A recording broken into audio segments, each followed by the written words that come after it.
Tenemos un cuarto de hora todavía de lo que estaba programado de debate, ¿no?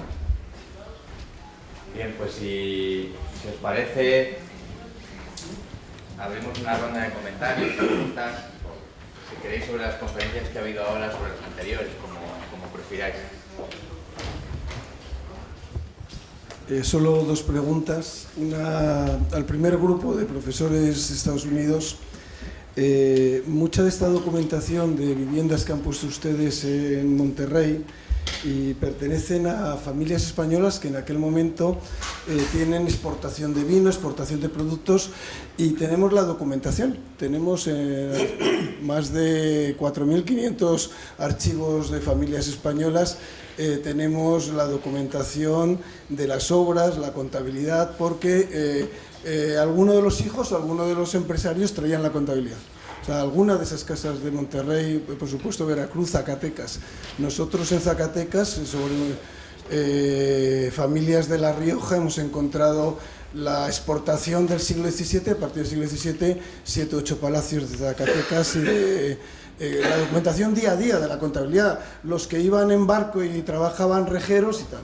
O sea, que es una fuente de información que no desechen, que es los archivos de la Biblioteca Nacional, del Archivo de Generalización, pero también de las familias que tienen casas en Santa Marta, en Colombia, por ejemplo. Tenemos varias familias importantes. Eso es una idea, que la documentación creo que es importante porque están las cuentas y las obras. Y la segunda cuestión, con respecto a la charla de Fernando, no sé si Fernando se ha ido. Fernando. Bueno, esto es interesante por una razón. Voy a hablar del origen y el final. Yo trabajé con Fernando Txekagoitia y Carlos Ambricio en la beca Orioste en estudiar el problema del krausismo contra el regionalismo. Todo esto empieza 36 años antes del Congreso del año 16. Empieza en el brindis del retiro de Menéndez y Pelayo contra Salmerón y Giner de los Ríos, cuando Giner de los Ríos entró en el año 80. Leeros el brindis del retiro, en el que se reúnen un Leonardo Rucabado joven, un Vicente Lampérez, arquitectos, y es fantástico porque tiene una actualidad tremenda. Leeros el brindis del retiro, de internet sale. Son 36 años hasta el Congreso del 16. Hay una gran preponderancia ideológica y de arquitectos, de todos los que has dicho y todos los regionalistas. Hay más de 100 arquitectos, sobre todo luego en América. En América es impresionante. Yo tengo 3 tesis doctorales llevadas de la repercusión en Colombia y tal, de la obra de los asturianos, la arquitectura cantora, en el sur de Estados Unidos. Pero hablaría del final. ¿Quiénes recogen ese guante que nosotros ahora podemos recoger? Pues que no se nos olvide la obra de Txekagoitia con el Invariantes Castizos del año 41, con Carlos de Miguel y Txekagoitia. Lo hacen los dos, pero al final lo desarrolla Txeka y hace una reedición Txeka. Y yo creo que la obra de Luis Moya Blanco. Para mí Luis Moya Blanco, yo le he conocido personalmente, he estado con don Luis durante 4 años leyéndole todos los sábados cuando él ya no tenía vista, y con Conchita, su esposa, y le tengo muy dentro. Y la obra de Luis Moya Blanco en la Universidad Laboral de Gijón, en la iglesia de San Agustín, enfrente del Colegio Maravillas, son obras que yo creo que a los arquitectos americanos, a los arquitectos portugueses, son claves, porque son los dos últimos. Y de Luis Moya Blanco hay un eslabón, que es Rafael Manzano, que vosotros regeneráis, porque él vive. Yo estaba viendo los proyectos de Rafael Manzano con 24 o 26 años en San Isidro del Campo hace 2 semanas, se los tengo preparados porque he encontrado todos sus proyectos, y realmente Rafael Manzano recibe esa enseñanza de variantes castizos, por lo menos de la parte checa, y esta es una cuestión, ¿no? Cuando con la exposición iberoamericana entra ya la República, entra un problema, las ideas de Hegel, Fichte y Schelling, que son las que recogen los krausistas de la institución de libre enseñanza, de pronto rehacen, pero estamos hablando de 56 años, y ahora estamos en un momento que desde Leon Krier y desde Aldo Rossi, toda esa generación que yo viví con 24 años, está en este momento, después de una cantidad similar, rehaciendo a este debate. Para mí son Txekagoitia, son Luis Moya Blanco y son Carlos Flores, sin duda. ¿Te parece, Fernando? Es mi pregunta. Puede haber más, seguro. Muchas gracias, Alejandro. Bueno, naturalmente fijaos que yo me circunscribía a un momento muy preciso, ¿no? Me he movido más o menos en torno a 1920, ahora que estamos ahí en los umbrales ya casi del 2020, ¿no? Me movía en ese siglo, ¿no? Y naturalmente, además de lo que vemos que termina o culmina en la expedición iberoamericana, vendría lo que después se produce, ¿no? Naturalmente, las aportaciones de Carlos Flores o de Luis Martínez Feducci o de tantos otros enlazan directamente bueno, es más, destilan, sobre todo las de Carlos Flores, una relación, una afiliación enorme con la obra de Torres Balbás, ¿no?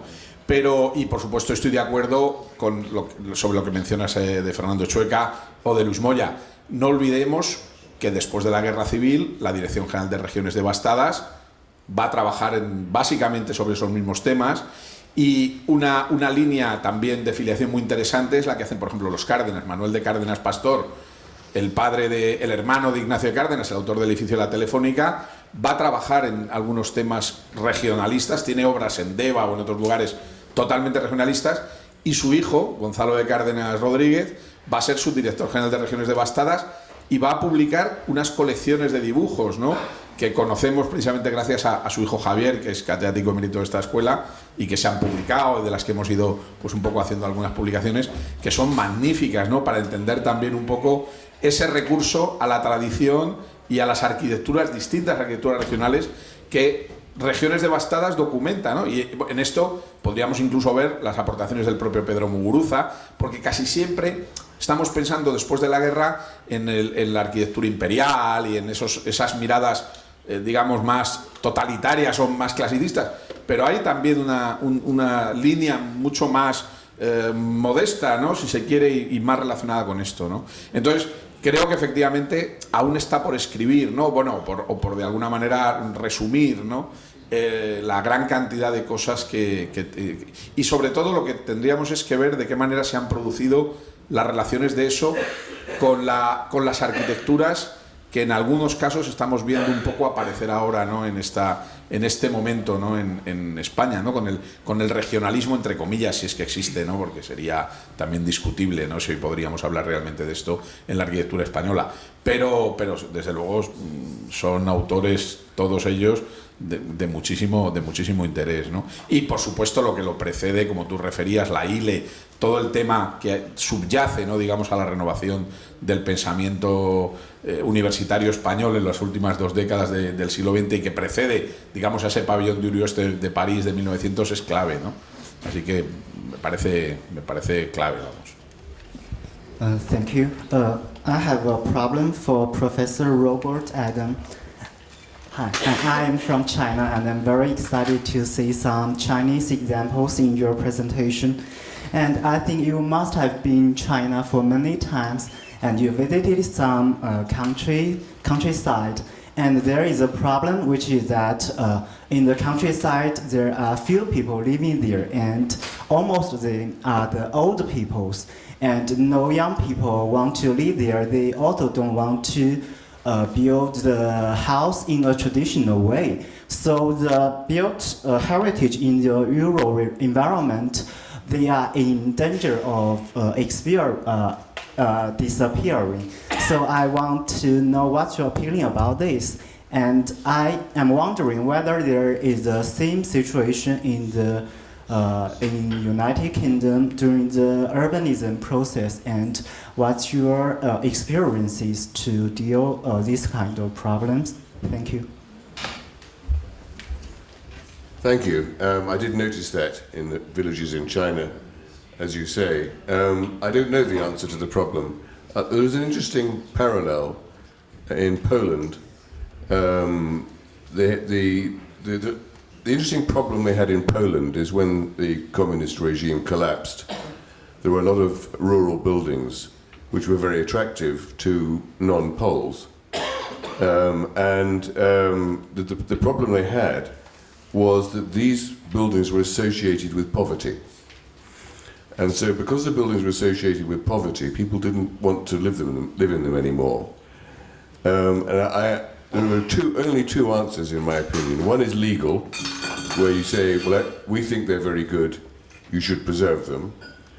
That's not the ideal solution. The ideal solution is that culture changes and people put value on them. I mean, that's what happened in Britain. When I was young, which was quite a long time ago, they were still demolishing timber frame cottages.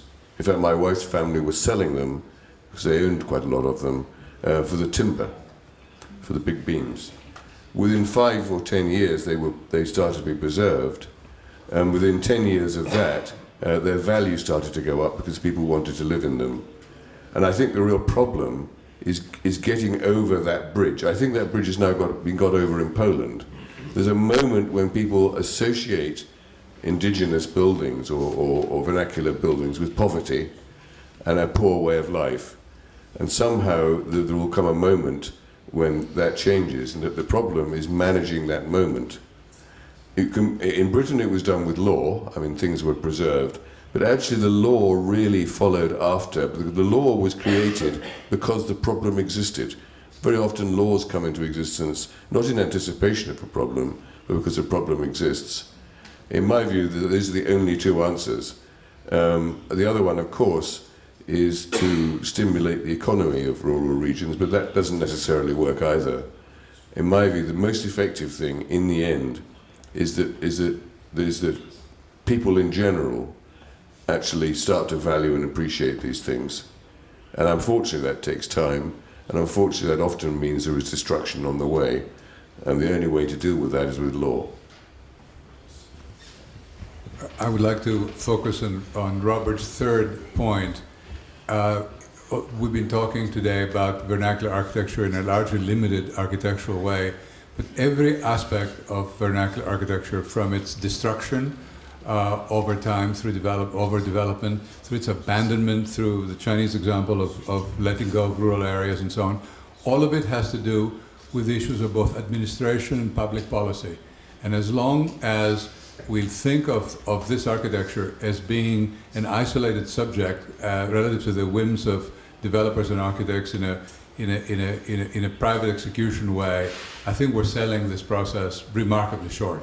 What really needs to change over time is the direction of our governments, in plural, and the direction of the civil service that is running the policies that are being implemented. And China is an absolutely extraordinary example of that, in which the madness of rushing to the cities for no reason that I can see has left the rest of the country depopulated and in shambles. Hola, buenas tardes. Bueno, dar las gracias por la preparación, porque es estupendo el seminario este. Pero bueno, soy Emma Lomoschitz, soy profesora de dibujo en esta escuela de dibujo de arquitectura. Y entonces, el primer movimiento hacia el seminario ha sido a través de vuestro cartel, ¿no? Entonces, creo que sería muy importante, y también para contestar a este chico, yo creo, o sea, lo que se ha traslucido un poco en todas las explicaciones y todo, yo creo que es importantísimo, un poco llevo esto a mi terreno, ¿no? O sea, la arquitectura redibujada, o sea, no solo fotografiada, no solo percibida, sino redibujada, ha sido el gran vehículo para hacernos conocer y entender cuáles son los valores, porque al abstraer y al recoger lo esencial y a su vez lo inefable, lo inexplicable a través de la palabra, a través del dibujo y de la imagen en general, nos hace reconocer los valores de determinadas arquitecturas. Entonces, el valor de los premios que habéis establecido, ¿no? Que sean, o sea, de concursos, de los levantamientos, de los dibujos, incluso o sea, aunque no sea de un modo institucional, ¿no? O sea, yo, vamos, un poco, creo que la solución sería el poner en valor todo aquello que vayamos encontrando, un poco como han hecho las generaciones anteriores, ¿no? Ir documentando, ir haciendo levantamientos, ir promocionando lo que vayamos encontrando en valor, aunque no sean cosas aún reconocidas como valiosas, ¿no? Bueno. Totalmente de acuerdo, y de hecho es como enfocamos nuestras escuelas de verano. Las escuelas de verano son programas docentes de 2 semanas. la primera semana prácticamente todo el día es dedicado a dibujar la arquitectura de un lugar. Dibujar y dibujar y dibujar para que la segunda semana, cuando ya nos dedicamos a hacer unas propuestas de diseño, ese dibujo continuado durante varios días se convierta ya en al menos una cierta familiaridad con un lenguaje que es el lenguaje de la arquitectura de ese sitio. Y creo que eso es algo que comparte la obra de la gente que estamos viendo aquí. Me decía Mohammad ayer en el autobús que él, cuando empezó de pequeño, ¿no?, él lo que le gustaba era dibujar, y dibujar arquitectura, ¿no?, y que se dedicaba muy activamente a dibujar los edificios que veía, y que fue a partir del dibujo como llegó luego del diseño de arquitecturas tradicionales. Y sacaba Fernando el tema, por ejemplo, de Anasagasti, ¿no? En Anasagasti una de las cosas que recomienda para la enseñanza de la arquitectura es salir al campo a dibujar edificios hasta que uno los absorbe y los aplica en sus diseños. O sea que vamos, totalmente de acuerdo. Yes, I'm going to reply in English for our Chinese visitor. You don't speak Spanish, I guess, but you understand English. So, in my view, the greatest responsibility for what has happened in China is of the Americans and the Europeans, the Westerners. They have convinced the Chinese that as far as they have these skyscrapers, these shopping centers, this amazing contemporary world, you know, China will become a fantastic universe. Well, this is a fraud, because after all, China, of course, is growing. China doesn't need all this paraphernalia. China has a culture which is fantastic, extraordinary. They have to take care of it. The Pritzker Prize, the Chinese Pritzker Prize, in front of the European Pritzker Prize and American Pritzker Prize that were there, the day they granted the Pritzker Prize, said, I'm tired of the foreign influence in this country that has destroyed our vernacular architecture. So in my view, I think we, the Westerners, gave the impression to the... It's very much like what happened in the Emirates that I mentioned yesterday. Why do you have skyscrapers, isolated skyscrapers in the Emirates when the temperatures are 50 degrees? Well, it's forgotten now. They are going back to the tradition of the Arab cities. The Arabs have been doing cities for thousands of years. Fantastic cities. No, they don't need to reproduce Miami Beach to say that. The Chinese is the same. I think the Chinese authorities, the Chinese intellectuals, the Chinese architects, they should really appreciate more the incredible culture of your country, which is absolutely astonishing. So I think the Westerners, we are responsible because we wanted to sort of, but it's like that, it's marketing. So I think we have a tremendous responsibility, having done that to the Chinese or to the Arabs in the Emirates. Honestly, I think we are guilty for that. I mean, seriously guilty. And the Chinese, the government, the Chinese government or the Chinese authorities, they have to react to that and defend their own great tradition, because China is a powerful culture. It's a double responsibility. Well, double responsibility probably, 50-50. But the cities, they had a quota. The cities would have a quota. They would have a number of foreign architects they wanted to employ. So I think the fact they do it in Mumbai as well, because it's what these buildings symbolize. They symbolize an entry into the world economic system. A glass-walled office block is a symbol of corporate success. I mean, it's true, it came from Europe and the United States, but a lot of countries throughout the world actually associate symbolically a glass office block as being a symbol of corporate success. It's actually the global economy we probably have to blame. But the Chinese city specifically had quotas. I did a count of the number of skyscrapers in the BCD in Beijing, and they have a quota of number of skyscrapers, and possibly accidentally and possibly not, it's exactly the same number of the skyscrapers in downtown Manhattan. If you go onto the Bund at Shanghai, you will find the famous sculpture of the Bund bull,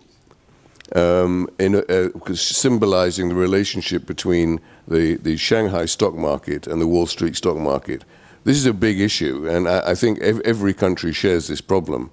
But in fairness, I think a number of Chinese political declarations have said this, but of course it's a complicated process because they have to deal with it city by city.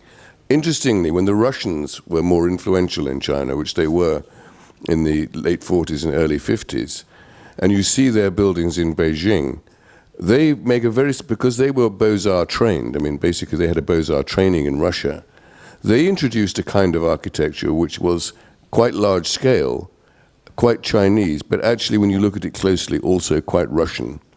So I think there are all sorts of interesting sources one can go to, but I think China's attitude to catching up with the West economically is simply reflected architecturally. May I just say something about this issue that our Chinese friend raised? Well, I don't want to compare Portugal with China, of course. Anyway, well, we opened to these kind of questions relatively recently, in the 70s, let's say. And I remember that when McDonald's opened his first shop in Lisbon, in a very iconic place in Lisbon, well, at that time, McDonald's and the kind of food and the kind of concept of eating that McDonald's represented was already being put in question in many cities in Europe. And it coincided, that moment, with a visit in Portugal from the president of an association, I don't know if you have heard of it, which is Slow Food Association. It became now too political, but at the time it had some visibility. Well, and someone asked the president of this association, how do you explain that people know that McDonald's is bad to our health, the kind of food they sell there, but people goes running to those shops to eat? How do we explain that? And the guy said, well, there's no way. You must be sick, you must throw up these, you must be, well, suffer the consequences of these, and then you learn. And then you start eating again the food that you had in your grandmother's house. Sí.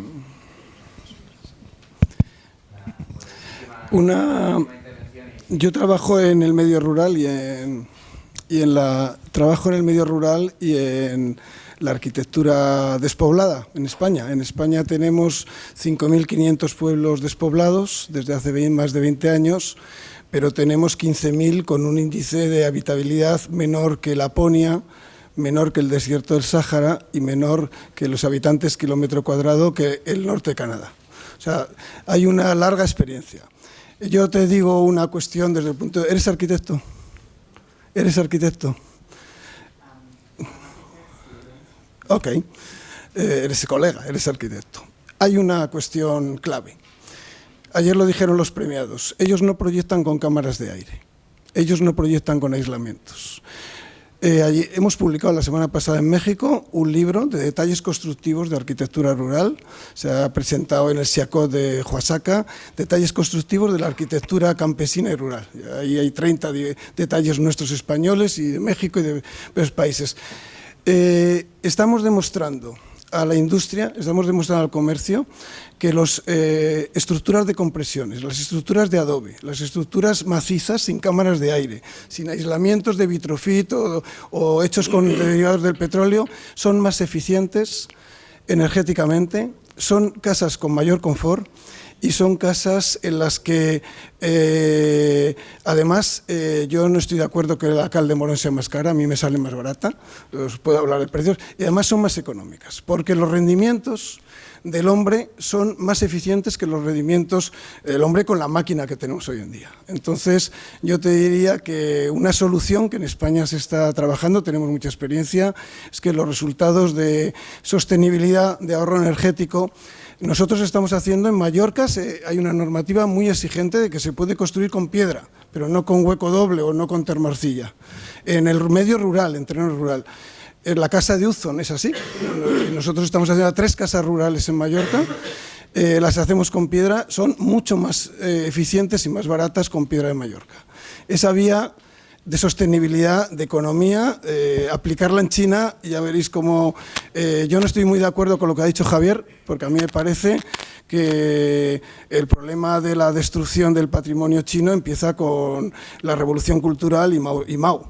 Hay que verles el manifiesto de Mao para ver que la destrucción no es ahora con la llegada de la apertura económica, es mucho antes. La destrucción masiva desde el Palacio del Rey a la arquitectura rural es un problema muy antiguo que no es por la apertura ya de Mao Zedong.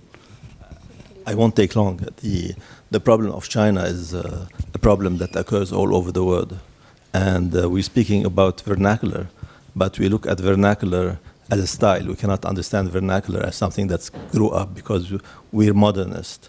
And now with the globalization, we have to differentiate. I mean, the problem of China is a problem of the world. There is good globalization and there is bad globalization. The bad globalization is what the people are doing in factories and try to make every single country to think like them. On the other hand, good globalization is what we as human beings are all similar all over the world. And we have to think of the spirit of globalization, not the form of globalization.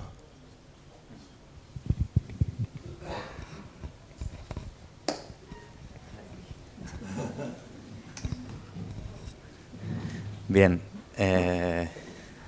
siento que tengamos que interrumpir el debate, que siempre es muy divertido y muy interesante, pero tenemos todavía varias conferencias que si no, no nos encajarán hoy en el programa.